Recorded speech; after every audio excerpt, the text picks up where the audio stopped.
Political Psychology Episode 11, Political Epalism.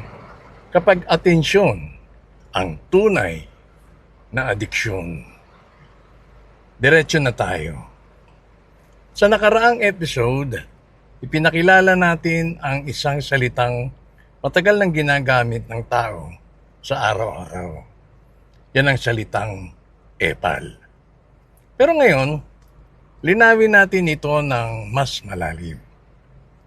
Hindi lang ito ugali, hindi lang ito nakakairita, at lalong hindi ito simpleng kapintasan ng personalidad. Ang pinag-uusapan natin dito ay political epalism. Ito ay isang pattern ng pag-uugali sa mga nakakataas sa pwesto sa gobyerno o may kapangyarihan. Ano nga ba ang political epalism? Ang political epalism ay hindi tungkol sa serbisyo. Hindi rin ito tungkol sa prinsipyo. Ito'y pagkagutom sa atensyon na nagbibihis bilang malasakit daw. Nandiyan ang laging nasa eksena, laging may mikropono, laging nasa tarpaulin, laging may kamera, laging may pahayag, kahit wala namang solusyon. Hindi naman daw dahil sa kailangan, kundi dahil kailangan siyang makita. Linawin natin, hindi lahat ng visible na politiko ay epal. May malinaw na pagkakaiba. Ang tunay na leader, umaaksyon kahit walang kamera, tahimik kapag walang maiaambag. Inuunang resulta kaysa reaksyon. Ang epal sa politika, nauuna ang press con bago plano. Nauuna ang speech bago aksyon. Nauuna ang branding bago ang pag-ayos sa problema. Bakit delikado ang political epalism? Dahil sa political psychology, may isang malinaw na mekanismo. Ang utak ng tao ay sensitibo sa paulit-ulit na exposure.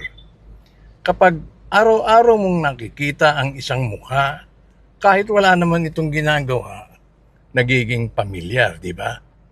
At ang pamilyar, nagiging parang may ginagawa. Ito ang ilusyon, hindi aksyon, kundi eksena. Epalism at atensyon, ano nga ito? Dito pumapasok ang mas mahalagang punto. Kung ikokonekta natin ito sa psychology, ang epal behavior ay may addiction-like craving for public attention. Uhaw sa atensyon, kulang sa pansin. Hindi ito clinical diagnosis, ito ay behavioral pattern. Kailangan ng exposure para makaramdam ng halaga sa sarili. Kailangan ng reaksyon para makaramdam ng kontrol. Kailangan ng ingay para hindi makaramdam ng kawalan. Kapag nawala ang atensyon, nababakante ang identity niya. Kaya tuloy ang eksena, kaya tuloy ang drama, kaya tuloy ang ingay. Bakit kumakagat ito sa publiko? Marami ang magtatanong marahil. Dahil pagod na ang tao.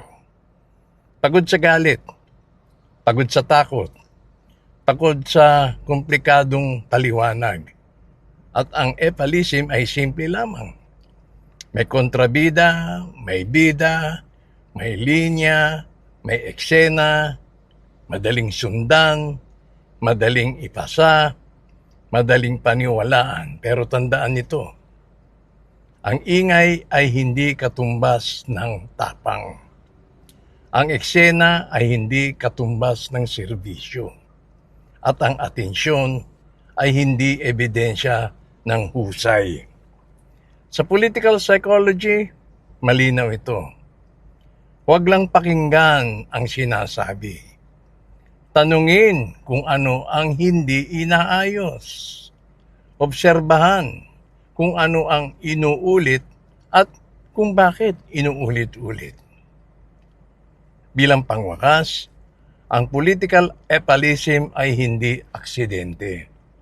Ito'y isang estratehiya, isang paraan para manatili sa isip ng tao, manatili sa eksena, manatili sa kapangyarihan.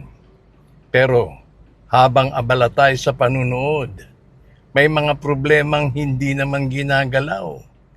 Hindi dahil mahirap, kundi dahil hindi ito nakakahatak ng atensyon. Sa mga susunod na episode, iisa-isahin natin ang mga anyo ng epalism. Mula sa tahimik na epal hanggang sa agresibong epal at kung paano ito ginagamit bilang political survival mechanism. Ito ang Political Psychology Episode 11. At dito, hindi lang natin tinatawag ang ugali, iniintindi natin ang mekanismo.